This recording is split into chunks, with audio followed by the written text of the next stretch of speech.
Over the last couple of days, I was considering doing a reaction video to the two shootings that occurred this weekend, both in Dayton, Ohio, and also El Paso, Texas. It seemed at once that something needed to be said, but that there really wasn't anything new to say. We all have seen this routine again and again play out in the media. The initial horrific reactions, the depressing headlines, and then finally the inevitable politicization. Especially in the case where the shooter turns out to be a white male. We can expect the press to take either a gun control narrative or their increasingly tried and true white nationalists are murdering everyone narrative.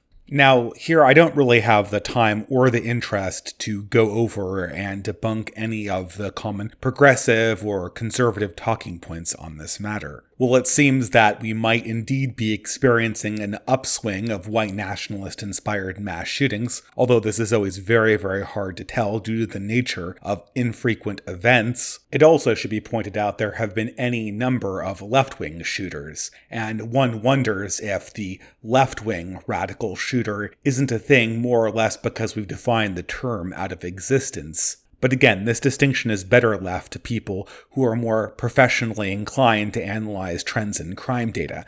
It's not here what I'm interested in talking about. Instead, I'm interested here to begin the talk by just pointing out some of the routine nature of these events. As soon as I heard that one of the shooters had a right-wing background, I already knew how the narrative on CNN and Twitter would play, in addition to the narratives that would inevitably emerge among the candidates of the next Democratic primary debate. We would hear more and more about domestic terrorism, the scourge of white nationalism, the scourge of radical right-wingers. Left-wing Twitter and BreadTube would inevitably become filled with narratives and slogans explaining how right-wingers are the real terrorists, white males are the true dangerous demographic. I knew all of this was coming, but I found that for myself, I really didn't have anything to say on the matter. All I experienced was a sinking sensation. A feeling that society and civilization were sliding backwards, both when it came to violent gun crime and also national discourse and communication. There was, however, one communication from the left that I knew that I personally would be getting. In fact, every time one of these mass shootings that can be tangentially connected to the right occurs, I know I'm going to get this message. I know that I'm going to get this tweet directed at me.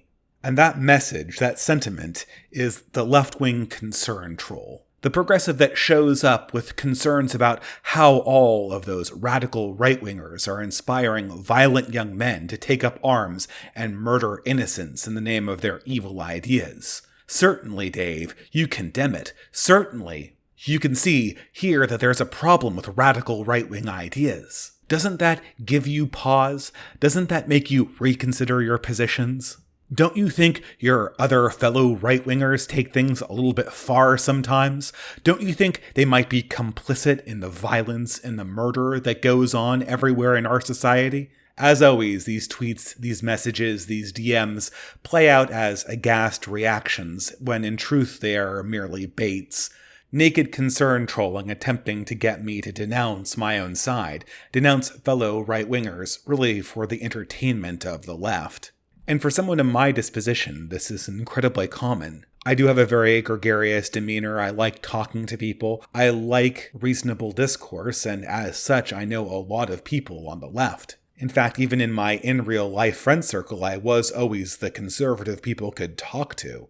I was always that non-progressive, but one of the good non-progressives. A non-progressive you could talk to, a non-progressive you could expect to call out the insanity of his own political movement.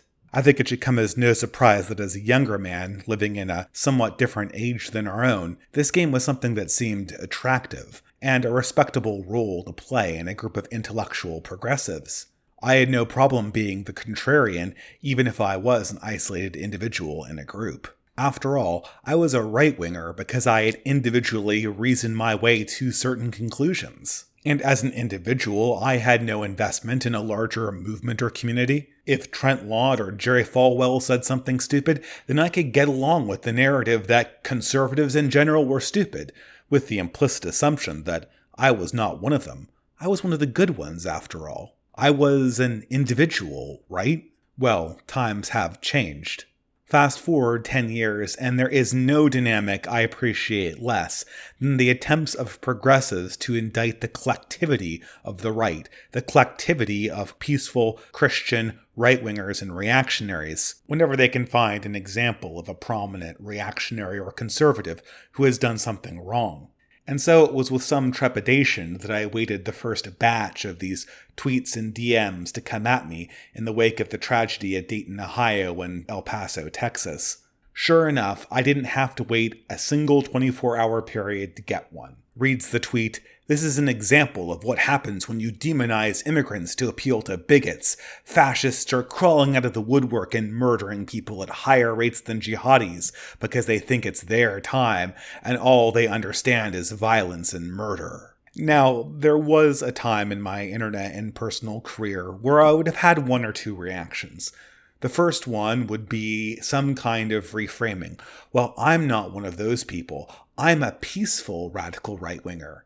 And if you caught me on a more confrontational day, perhaps I would argue about the statistical frequency of right-wing terrorist acts. Most of these graphs that show the number of white terrorists exceeding the number of Muslim terrorists in America don't even adjust for the number of whites and Muslims living in America, a basic stats 101 mistake. But really, I have no interest in doing any of this. I know the tweet's author, Brenton, is a fairly good-natured progressive. We had a good conversation and a good interaction on a live stream once. And he seemed like he wanted peaceful conversation. Certainly, I owe it to him to demonstrate that I'm not one of the bad ones. Certainly, I owe it to him to set him straight on the statistical reality of the matter. I mean, he may have used the second-person plural when describing those evil, evil people who demonize immigrants. But I know for a fact he doesn't mean me. And if I played into this game, if I went, oh wow, yeah, those horrible alt-right people, those horrible white nationalists encouraging violence, those accelerationists,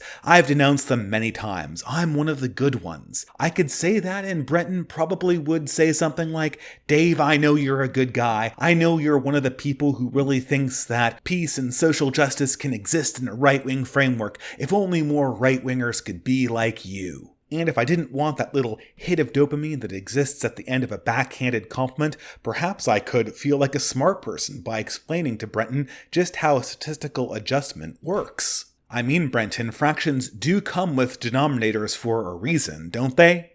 But no, neither of these responses will do, because I'm tired of this whole dynamic playing out. As tragic and as soul-crushing as the murders themselves are, perhaps what truly sinks all of our souls is the sort of Bill Murray Groundhog's Day, the feeling that we're repeating this process again and again and again, not only in the news, but also narratively. But, viewers, if I can break this narrative in one way, it's this. I'm not one of the good ones. I'm not a nice right-winger. I'm not a moderate right-winger. I'm not the reactionary you can talk to. I am simply one person in the collective. I'm ethnically European. I'm Christian. I promote radical right-wing beliefs on my blog and on this channel. And these communities are my identity. They can't be separated from myself. An attack upon them is an attack upon me. Other groups outside the West understand this, and groups inside the West, Westerners themselves understood this collectively at least 80 years ago. The collective is the individual and must be taken as an individual responsibility in discourse. And while individuals' sins, crimes, and wrongdoings can be discussed in a collective context, they are not justification for the defamation of that group, the defamation of that ethnicity or religion. And no, I don't need to explain the statistical errors in your thinking in order to justify this opinion. I don't care if white men make up the majority of crimes far in excess of their numbers in the population. I don't care if 100% of terrorist incidents worldwide come from Catholic, right-wing 30-year-olds. Those are not justifications for defamation of the collective. Even if those ridiculous realities were true, which none of them are close to being true, this would not be justification for an act of defamation. I'm happy to discuss any of this as a policy issue, but none of these posturing comments are designed to facilitate that conversation. They are designed to kick off progressive America's favorite spectator sport, namely watching intellectual right-wingers, well-to-do right-wingers,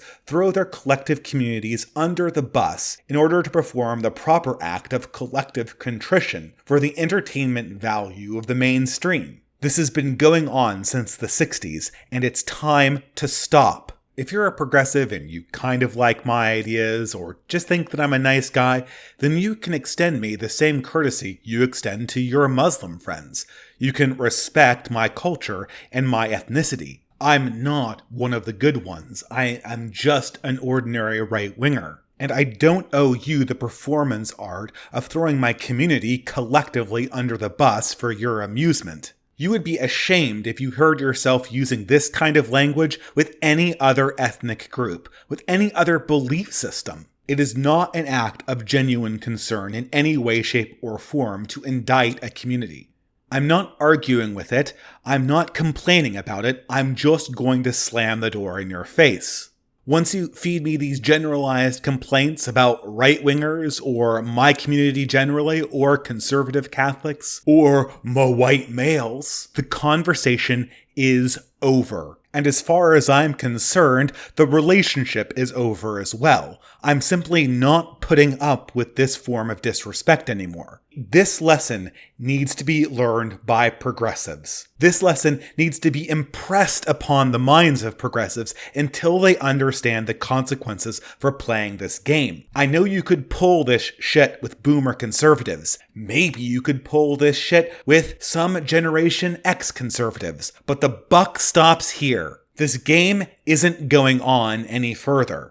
I'm not letting it go any further, and on this note there is really nothing more to say to progressives. But I know when saying this, I will have some objections, not really from progressives, of whose objections I really don't care about at this stage, but from moderate reactionaries, moderate conservatives, who might be thinking along different lines, who might be thinking along lines very much similar to the way I was thinking only 5 years ago. Well, Dave, they'll say, come on now, you have to be nice to your opponents, you want to get them into a conversation, don't you? After all, we're supposed to have thick skin, we're supposed to be able to turn the other cheek. Being able to take criticism is a sign of strength, isn't it? And so therefore, hearing criticism and people putting down your community, your ethnicity, is just a sign that you can turn the other cheek for the sake of the greater dialogue, for the sake of civility. But to respond to this, I just want to ask this. Is that seriously what's going on? Is what I'm being asked to do being strong, turning the other cheek? Is being the good conservative just taking up your cross? Is waiting by while your community is indicted just being a good Christian? Standing up for the principles that Jesus preached? I mean, if I'm going to be honest, going along with this concern trolling never felt that way. After all, people like Brenton, as well as all the other progressives that tried to play "but you're the good conservative" game, always liked to prop me up and flatter me as an individual, all the while we were bashing my collective community. If this truly is a cross, it's quite a strange one. It's a cross where you crucify your friends and neighbors while going scot-free yourself. That doesn't seem very Christian. I mean, in many ways, doing this blog and YouTube channel, I'm sort of a leader. People have put their trust and money in me. People who mostly are Catholic, traditionalist, conservative, reactionary. I mean, don't I have some kind of obligation to that community? Why don't I just throw them under the bus, or engage in a meaningless debate about statistics that presupposes the guilt of the collective before the debate's even begun? More and more this Christian invocation to put up with collective defamation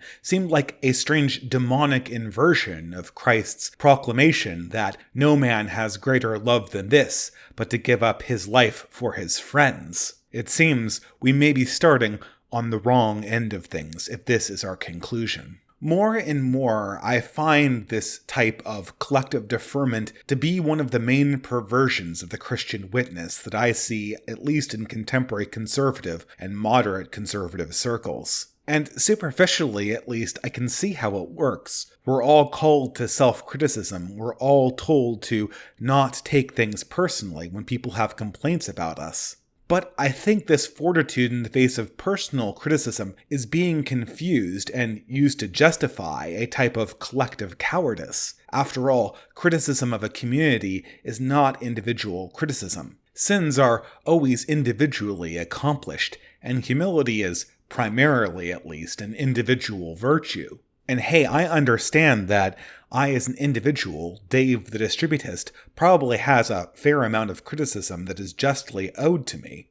I slack off too much, I'm unfocused. I constantly flub words and probably make lower quality videos than I really should 3 years into doing this. I probably should be more attentive to my prayer life and to my family. And hey, I still have those 15 pounds that I put on doing my PhD thesis that I have yet to shed 8 months later. These are all fair criticisms, and I'll take them. But they are not the same as defamation against a community, against a collective that I stand to represent. Insofar as I represent a community, insofar as I am a specimen of a larger whole, I am a guardian of that larger whole. There are people who've put their trust in me not to let them down, not to let others put them down in public conversations. As their representative, if only implicitly, I owe it to them not to lay down in the face of a collective critique against their interests. To go along with that, to put myself forward as the good one, and to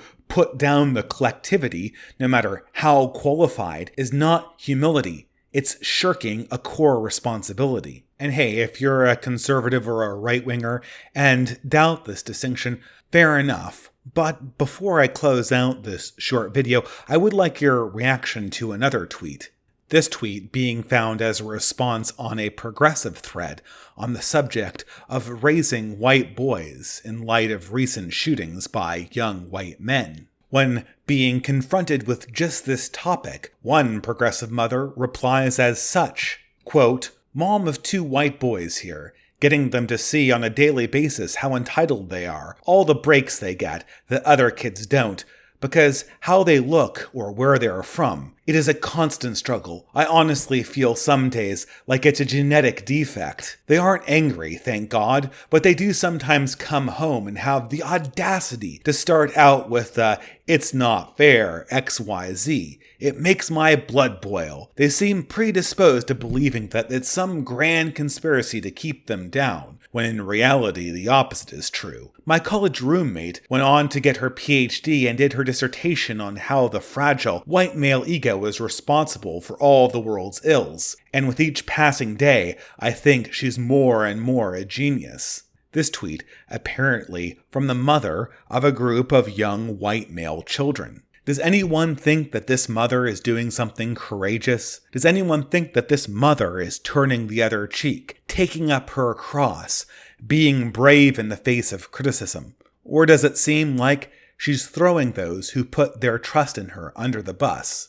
Doesn't it seem like something selfish is going on here? Something a little bit akin to spiritual Munchausen syndrome by proxy? She's getting all of the attention, all of the praise, and all it's costing her is the psychological well-being of her children. Those people who don't get a voice in this conversation. How noble.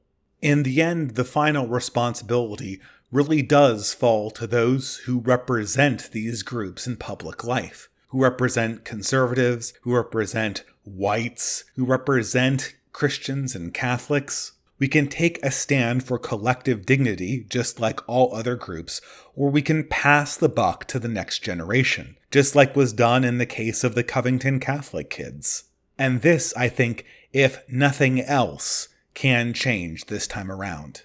No more good conservative, bad conservative. No more, I'm one of the good ones. I'm not one of the good ones. The buck stops here. It is true what the poet John Donne said, that no man is an island unto himself, and it is time to take up defense of the main.